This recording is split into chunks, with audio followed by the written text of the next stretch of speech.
Welcome to Red, White, and Blue. From the right, I'm Gary Polland. And from the left, I'm David Jones.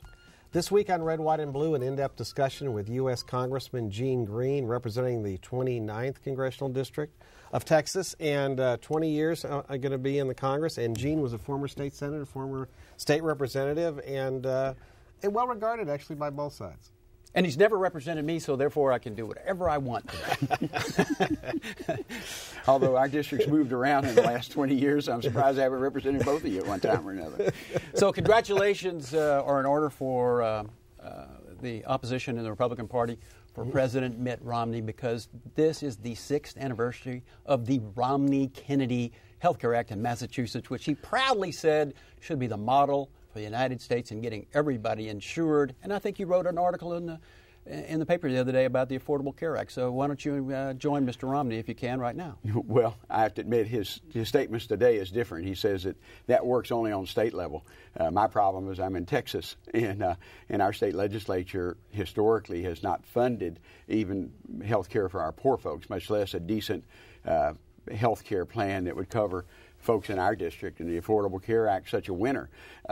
I take offense when people call it Obamacare. The president didn't send us a bill. I was on the committee with 30 committees drafted the bill, mostly Energy and Commerce that I've been on since '97, and Ed and Workforce, or Ed and Labor at that time, and then Ways and Means to come up with funding for it.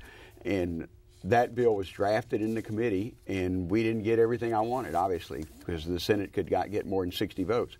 But it passed the House by more votes than I thought it would. I thought it'd be a lot closer than it did. Yeah, but it wasn't an overwhelming majority. No, like it wasn't overwhelming. Said. But we're happy to get 218, and even the Republican majority now would be happy to get 218 on some things. I understand that. So, but in the Senate they did get 60 votes.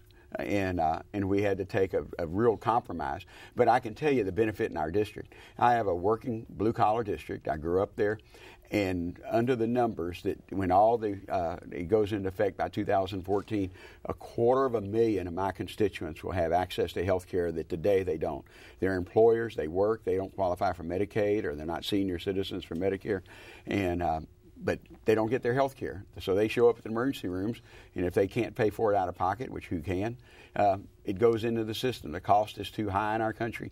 We need to get more people involved in it. So that's why the Affordable Health Care Act was passed. Anything locally that benefits right now? Anybody happy now about the bill? Oh, I can tell you a lot of folks. I was on a radio program just yesterday, and a lady called and was so happy about being able to keep her kids on her insurance plan up to age 26. It was part of that. That was pretty bipartisan legislation.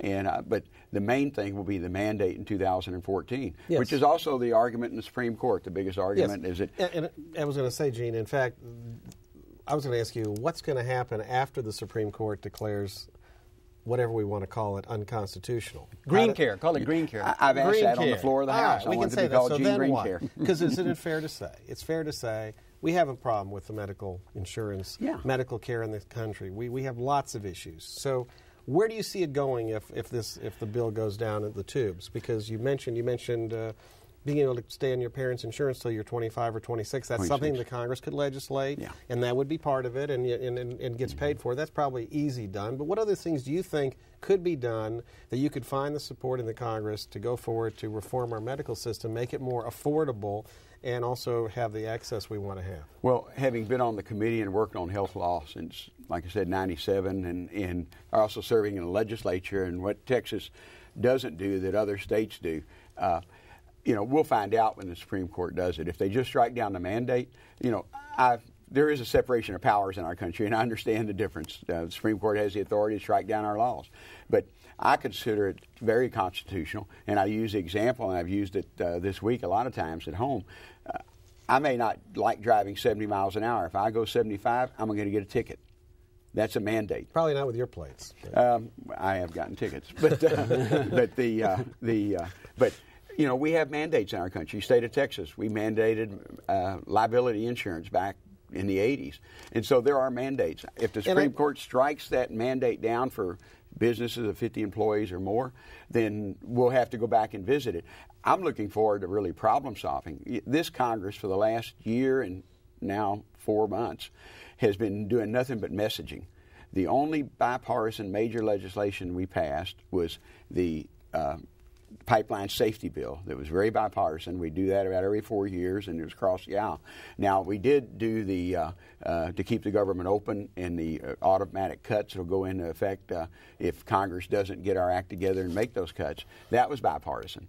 And but outside of that, we're still talking past each other. I like working across the aisle. I have some good friends on the Republican side from Texas. Joe Barton is probably as good a friend as I have. And Joe and I know what we disagree on, but we also know we can sit down and sometimes come to an agreement. How can you do anything, Congressman Green, other than talk past each other when you have someone representing the state of Texas, like the Attorney General is, who says in op-ed piece that he just wrote that it's unconstitutional because it disregards 2 centuries of precedent in some way, slyly disregarding the last 70 years of regulation of commerce where the court deferred to Congress. Well, the last time I really studied constitutional law was when I was in law school here at University of Houston. I'm a legislator, and the Supreme Court has that right. But you're right. For the last 70 years, since Social Security and all the New Deal and Great Society programs have been upheld, that it's a mandate. Even Medicaid was created, and the states don't have to have it. But no state cannot afford it because they need that 2/3 of the money coming from the federal government. But if they throw it out, there are going to be a whole lots of things behind it they're going to have to use that same standard to. But if they do throw it out, Congress cannot stick our head in the ground, like you said, Gary, and say, we have a health care problem. Businesses are extremely overpaid. They're paying too much for health care. We have the highest cost in the world, including our industrialized partners, of health care, but some of the worst outcomes because it's costly, but it's not as good as some of the other countries we have. Part of the problem is we have a procedures system and not a results system. So we pay for procedures and not for results. You get more money if you're unsuccessful in treating the patient. Yeah, and that's true. And the Affordable Care Act actually puts into place where we're going to be looking at how do you keep people well instead of how just curing their illness. But we could do that on a bipartisan basis, maybe. But under many years of Republican majority, we didn't. We didn't deal with health care. Well, there were many years the Democrats didn't either. I mean, that's to be fair. You're right. A lot of things are pushed off. But let's talk about what this week is, David. Yeah. I'm sure he is. David's not ready, but this week is tax week. Everyone's got to do their federal income tax. I did a little checking before you came on, Congressman. The tax code is now 9 million words. The Bible, 775,000. The tax code's gone up by 18.9% since 1995. The instructions for an easy form, that's simple form for people who don't have anything, 41 pages. Average time to complete a 1040, now 26.4 hours. When can we end this insanity? Well, and I want to. I do my own taxes, my wife and I. So you know. And I did it before we had TurboTax, although TurboTax is great now. But it still takes a long time. Oh, it takes way too long. Our tax code is atrocious. That's why I want to look at comprehensive tax reform, and we need to do that on a basis that we can also look at the revenue. One of the things in the Ryan budget, I'll get to the budget too, in the Ryan budget there are all these tax cuts, but it doesn't do anything about actually balancing our budget in my generation, And but that's why we need to look at tax reform, and we need to look at, corporate tax rates are 35%, hardly anybody pays it. In fact, if you do pay it, you need to get you a better tax accountant. But we need to reform taxes so we can make sure that it's easier to understand and for people to do. When Bill Archer was in Congress, he was actually chair of Ways and Means Committee. He and I think, were the only members in the Texas delegation did our own taxes. Bill's was a lot more complicated. He was much better off than I was. How do you dare approach tax reform in the United States when the people of wealth in this country are so much benefiting from the present arrangement, especially after Citizens United, which has united millionaires to control your tax system? It's because they get a whole lot of money out of it, the wealthy do, as well as corporate America. Well, half the people don't even pay taxes, David. Don't forget that. Don't pay federal income tax. Some of them don't pay because they've got somebody in Congress that makes sure they don't That's true have too. to. Well, first of all, I disagreed with Citizens United. My voting record shows I believe we ought to have a very transparent system, and we ought to have a control on campaign spending, because I do not think that you ought to be able to spend as much money as you want, because we lost that battle in the Supreme Court. So we'll have it. But you're right, but if we're going to get our financial house in order, it has to be with tax reform along with budget cutting. And tax reform means, okay, how can we do it? In your and I's budget, if all of a sudden I find out I owe a whole lot of money, I'm either going to get me a second job or I'm going to start cutting, or I'll do both. In the federal government, we need to get a second job and see how can we get more revenue, but at the same time we have to go to the table and say, okay, these are programs we can cut, and we have been cutting programs. I would give you a good example. I'm a big supporter of the Pell Grants. I have a district that most of my students who come to the University of Houston or any other university qualify for Pell Grants. Under Democratic Congress, we expanded Pell Grants to include the summer sessions so we could get them out earlier. We also expanded the master's programs. That has been cut in last year. So Pell Grants are still for the spring and fall semester, and they're still at the same numbers, but we have cut. There's been cuts in the last year, and somebody tells you there hadn't been, there has. Yeah, but we're spending some. I mean, we talked about spending, but let's before we move off of taxes. Mm-hmm. So the fact you do your taxes actually is significant. Isn't it fair to say it is more complicated than ever? Easy. It hadn't gotten easier. So is there hope after the election, regardless of who gets elected president, of Republicans and Democrats coming together with a plan that will simplify our tax system, eliminate oodles and oodles of deductions, which are also called tax expenditures, because it's lost revenue when we decide we're going to give X, Y, or Z to people?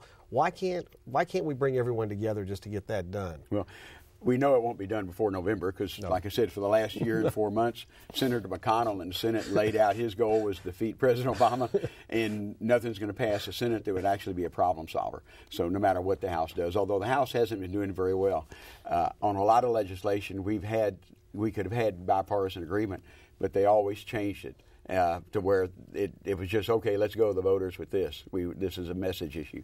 And we're messaging, we're not legislating, and that's the frustration. Hopefully after November we will. I don't hear anybody, though, using the language or the rhetoric about the loss of our democracy, given the super PACs and what they control of our election process right now, how they can dump. There are millionaires dumping money into Karl Rove's group right now, and the only thing that they want to do is make sure that the West Bank is protected with settlements.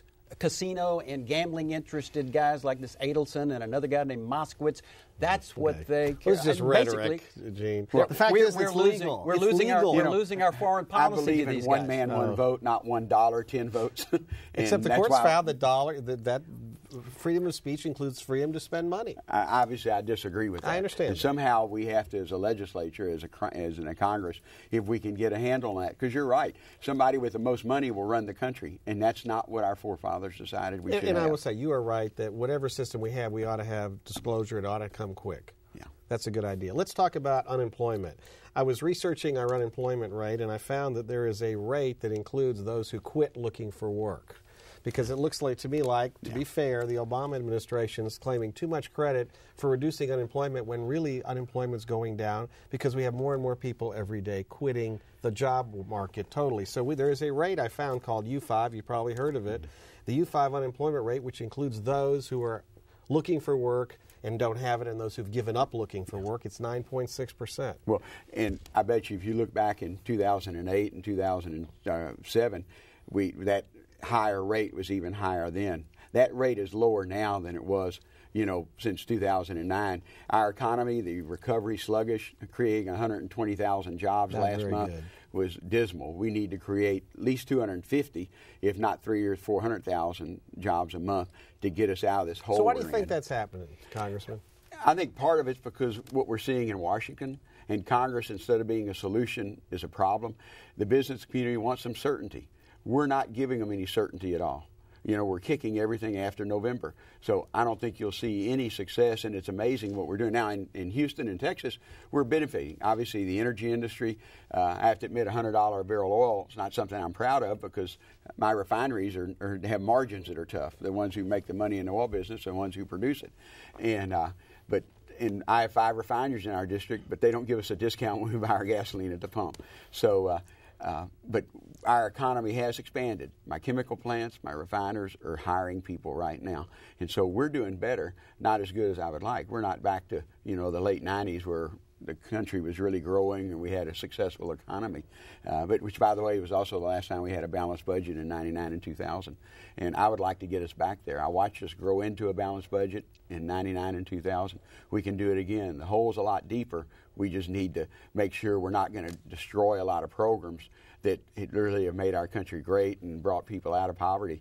At the same time, we can balance our budget. How comfortable are you about the progress of this economy, given the November election, where you're going to be involved and where I guess you're going to be supporting the incumbent president, who's very hopeful? I'm a Democrat. Yeah, right. So what Gary's alluding to is that it looks like there will still be a huge number of people looking for work. Sure. And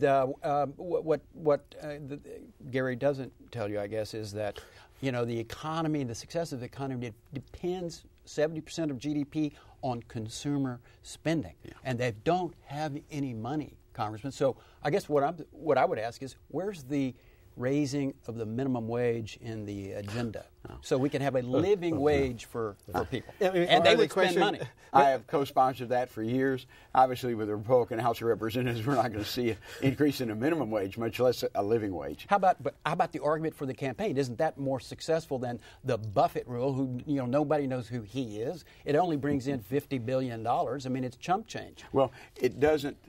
But the Buffett rule is a reason our tax code's wrong.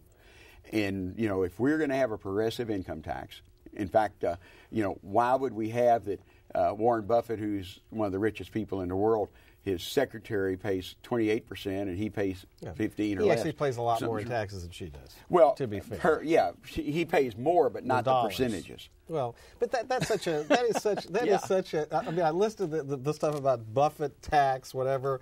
I think it's a bunch of hooey. Basically, as David said, it brings in $45-50 billion a year. The Obama deficit is $1.4 trillion. It's a drop in the bucket. That is not going to solve the problem. The answer is, we talked about earlier with tax reform, part of the problem is when we have this massive tax code with all these loopholes where you can hire expensive lawyers like David Jones to figure it all out. I thought we were all lawyers here. Yeah, we're all lawyers, but David, you can buy... We'll give you 6 opinions. Yes, you get 6 opinions. But what happens is you're able to find a loophole and get around paying. That's what happens. Yeah. So if you can make it simple and reduce the deductions to something, a handful, and that's it. That will bring in more revenue at the end of the day for the government, I believe, and will help the economy because it'll create what you said, which is certainty, which is critical. You're right, and we haven't had that in years. And that's why we're not going to between now and November, the economy will limp along unless something terrible happens, and whether it's Iran, whether it's Cesar Chavez, President Chavez in Venezuela doing something crazy. That's a lot of things we could be worried about. Let me tell you why you're going to lose your election, your president. I'll tell you why you're going to lose. You're not going to lose. Yeah, right. The Republicans in states that now control 70% of the Electoral College have passed the most restrictive voting practices in our history, targeting who? Students, low-income people, and minorities. That 70% of the Electoral College will be controlled by those states. Tell us about voter fraud, which is what's behind those restrictive legislation. Well, first of all, I support the Voting Rights Act, and that's why the Justice Department is challenging the voter ID in a number of states that are subject to the Voting Rights Act, and because our country ought to be about expanding our voter rolls. But I'll give you a real-life example, and both of y'all remember it. I went through some very tough contested elections, lots of allegations of voter fraud. We did a very thorough investigation in one of our runoff primaries. We checked every voter who voted in that primary, and we could find less than a handful of ones we could not trace that were legal voters. Well, weren't you running against an Hispanic and a mostly Hispanic district in terms of population? And that's true. But I proudly represent a Hispanic district. And people who are undocumented are not rushing out to go vote. Because if I hear about it, I tell them, I'm saying, first of all, if you ever want to become a citizen and they find out you registered to vote, you're gone. And so don't take that chance. And they know that. So, even though we have a lot of undocumented, they're not crashing our polls to go vote. Well, but it takes away anything we do. I have a lot of Hispanic elderly who Spanish was their original language. They're citizens now. They prefer those bilingual ballots, and they prefer to receive a newsletter in Spanish. Why would we make them go get an ID that they maybe because they haven't driven in 10 years? Their children take them everywhere they need to go. Why would we do that? You're disenfranchising them. Our country shouldn't be in that position. Republicans are opposed to bus riders. No, that's not fair, because if you look at what's happened in other states, Georgia being an example where they passed a voter ID bill similar to Texas, the minority turnout went up. So, I mean, the idea you should not have shown ID. Now, I understand that we ought to make it easy for folks who are elderly, who don't have driver's license, to get an ID. One of the suggestions I've thrown out is, why don't we put a picture on the voter registration card? We have all this computer technology. You can get your picture on your credit card, for God's sakes. There is easy ways to do this, and what we should do, I mean, I disagree with you. We don't need voter ID legislation. We do, but we also should make it easy for people to get them, as long as they're citizens. But that's not what the legislature and most legislatures are doing. We have had a way to contest every voter in the country, and y'all remember, in 1988, George Bush was running for vice president, running for president, and Clint Hackney was a state rep, challenged his residency because he lived in Houstonian. Right. Obviously, that didn't work out, because he was a resident state. We have a procedure now. If a precinct judge wants to challenge you or I, they have that right to say, I'm going to challenge your vote. Show me something other than this voter registration card. That's been the law in Texas forever. And again, I don't see any rampant problems we've had in the last number of years. I think it adds to ballot security, and I will say one of the good results of this, the fact that the Voting Rights Act has been challenged by the Justice Department, is the Supreme Court's going to have a chance to strike down the archaic Voting Rights Act, at least Section 5. Which means, Gene, they will have delivered the presidency to George Bush with a 5-4 vote. They have overturned 70 years of financial regulation by a 5-4 vote. And now they will support, apparently, as what Gary is suggesting, by probably a 5-4 vote, all of what constrains people from being involved in voting. David, this is not the 60s. Well, it's not the 60s anymore. Let me remind you, though, the Voting Rights Act was reauthorized under President Bush. Yeah, I understand, and there are a lot of Republicans that regret voting. By huge numbers. Okay, by oil and huge gas. numbers. You're big on oil and gas. Did you support the Keystone Pipeline going forward? What is the problem with President Obama? Well, was this a political statement he's making? It's a political problem. We have lots of pipelines that come from Canada right now. We have pipelines come from Mexico. Because a number of environmental groups, first Sierra Club and then the whole alphabet soup, had decided to go picket the White House for months. And it became a political problem. That pipeline will build. It makes too much security issues and economic reasonableness to do it. In fact, right now, because the president tacked back again, he went to Cushing, Oklahoma a couple weeks ago and said, he wanted to fast track the pipeline coming south. Now we have 3 pipelines. There's no regulations from him. That was so Department of Transportation oversees new pipeline construction. He can, with the presidential orders, which he did, fast track it. Now, the one coming from Canada, I disagree with his reasons.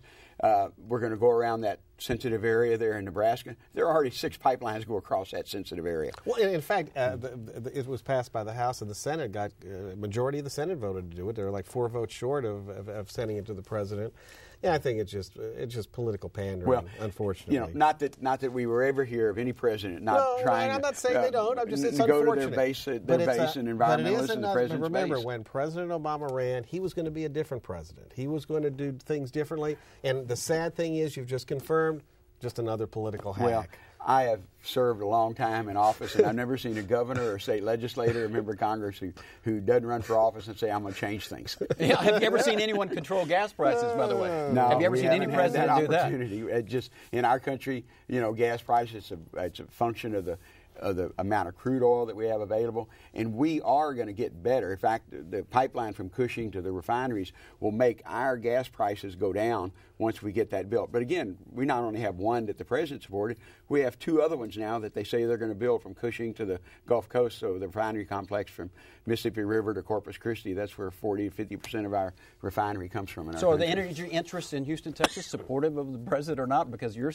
suggesting that they should be sort of happy with is with EPA I wouldn't and all count the on it. other. They're happy with Gene Green. They're not happy with President Obama. All right, Blue Dog Democrats. What happened to them? Are they gone? There are no more moderate Democrats in There are the very Congress? few. In fact, the 2010 election, I lost a lot of my friends. And I'm not a blue dog, but we do sound alike sometimes.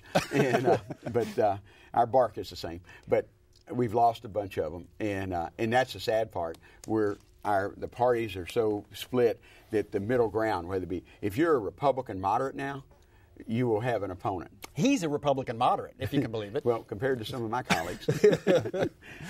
Yeah, well, I always what thought I was caucus- conservative, but who knows? What caucus are Pendulum you? moves on you, Gary.